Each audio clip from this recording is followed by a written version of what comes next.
here's the thing. When eggplant is young, you really, really don't need to do that salting thing, you know. When it's very young, you don't, because there aren't a lot of bitter juices in the eggplant. But as it gets more mature, it gets seedier, and it's those seeds that give you that bitterness. So I'm fortunate that I have eggplant in my own garden that my husband Gaetano grows for me. But if you don't have a garden and you're going to the store to buy it, buy the smaller size ones. So I'm going to take off that cap. We're going to get rid of that. And then we would just cut this down. And you see, there are very few seeds in there. Very few seeds. Now, you find some people leave the skin on. Do you like it, skin on? Or I no? like the skin because the skin has a lot of vitamins. And whenever I'm making like a timbalo or something where I'm lining a pan with eggplant, I like to leave it on. So then we can just cut it up into small pieces, like so. And we're going to cook this with some onions. Now, you and I both know, and you know, that eggplant is notorious for absorbing oil. Isn't that true? Yep. So we want to control the amount of oil that we have. So you cut it up like this. Here we have some that's diced up even smaller if you want to make it a little smaller. So let's get a little oil going in there. Get some oil in the pan. So do you usually put a little extra oil in because because I know. And yes. Where do you want me to stop? All right. Hey, that's enough. See, you're telling me. Okay, so in go the onions. So we want to get an onion in there, and I'm going to let you swirl that around a little bit. Yay. So swirl that around. All right. And while the onions are cooking, you are going to make some polenta for me. Right. So polenta is more in your tradition. And one of the first things I ever did growing up was cook polenta for my grandmother. She would get it started and pour it in slowly, and then I'd start mixing it. I would be there for about 45 minutes. That's what. And I think it was to keep me out of trouble because I was always doing something wrong. Okay. Now, you said this is This is stone ground cornmeal. Stone ground cornmeal. We're putting that into hot chicken stock. And here you want to whisk that in. Now, you could use water for that. If you didn't want to use the chicken stock, you could use water. You could use a beef stock, a vegetable broth, whatever you like. I like it with the chicken broth. So this already adds a lot of flavor, right? And if you can, use stone ground cornmeal. Oftentimes, my daughter, who lives in Switzerland, will bring me some really great cornmeal from Italy whenever she visits in northern Italy. She'll bring me some beautiful white cornmeal, which I also like to use, but any cornmeal from the grocery store is fine. So the onions are soft, and now we need a little garlic here. So just not too much. A little garlic goes in.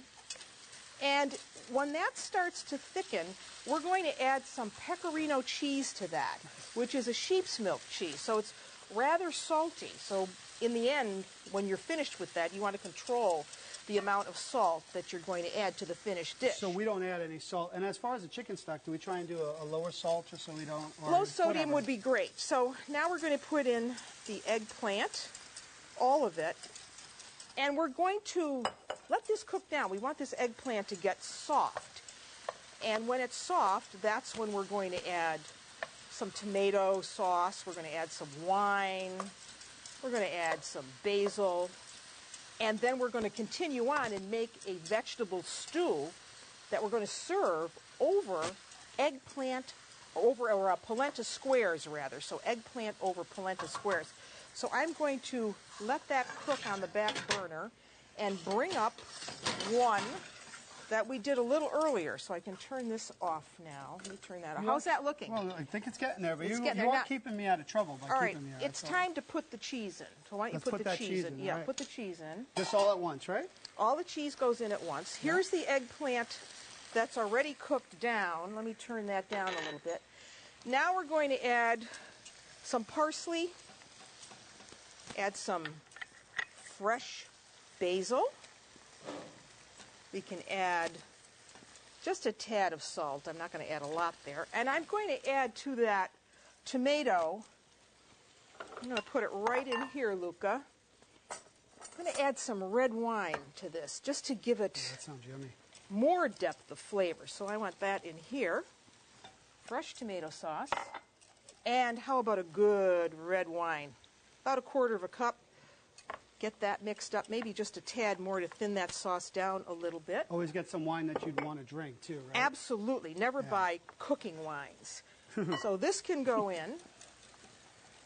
Oh, that's delicious. And we just mix that around. This is really a great dish, inexpensive, easy to do, looks impressive.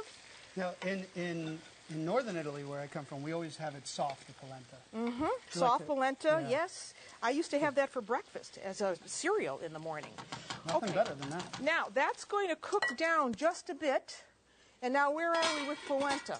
That's looking good. I think we're almost there, yeah. All right, so here's the next thing we have to do.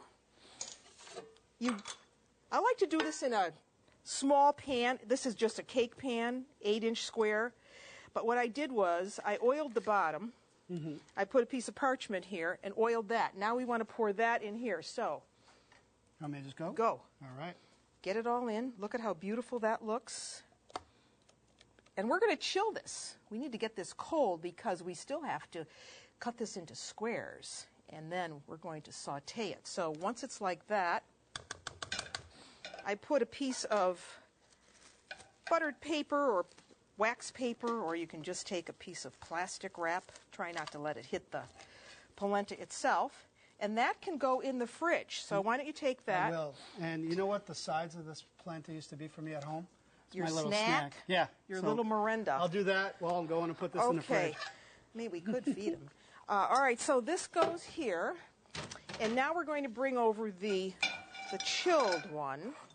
And we're going to heat up another pan. So I'm going to let you work on that. Let's get the, let me move some of this out of the way so we can work right here. There's the chilled one? Nice and chilled. How long do you chill it for? Well, I could do it the day before. You could do it several hours ahead of time. So could you get a butter knife out of the drawer over there? So there it is. Nice and solidified. So we just want to, and you may have to stir that around a little bit. We just want to loosen the sides. I do feel like I'm at home. Yeah. That's beautiful. Loosen the sides, and then we can just dump. Oh, this is nice. See? And because we had the paper in the bottom, no worries. Okay, so now how does this go? Well, we want to cut these up into squares. And can you get a little oil going in there? Little oil. Yeah, a little oil. So not as much as before. No. We want to saute these. So you get them cut up like that. Get a little hot oil going. Yeah. How's this look? That looks beautiful. Oh, okay, it's now, time. Looks like it shut it down for you? No, we're not done just yet. Keep it on. Oh, wow, we got more stuff going in. We have black olives. Oh. Is that not beautiful? Now, those Sicilian olives? These are Sicilian oil-cured olives. They're going to they just bump up the flavor here. Beautiful.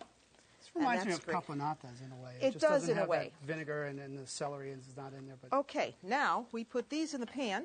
I'll get out of your way. This goes in here. And why don't you bring over the other one? Okay. Now, you don't have to put anything on it. No flour or anything. It's just going to sear up by Nothing. itself. It's just going to sear by itself. And in about 3 minutes, we're going to be able to plate this. Okay, take a look right there. You see that beautiful. Nice little crust we have there? So we can turn this off now. You don't even have to cook them for that long. Just to heat it through. Yeah. Just to heat it through. So we can put this over here. I'm actually going to put this on a towel because I don't want to ruin my counter. So there they are. You do all your polenta slices like that. And then to serve it, just want to get a nice little plate out here. And take a couple of these. Okay? Just put them in the base of the plate. That one. Makes a great appetizer. Even for people who don't like polenta, you're gonna love it. They'll love this. Yeah. And then we take some of this. Beautiful. You're right. It does remind me of caponata. Yeah. And this holds too, right? You could absolutely. put it in the fridge and use it as a condiment on top of almost anything. You could make this ahead of time. That's we could put a little extra cheese on there, but we're going to add some fresh basil.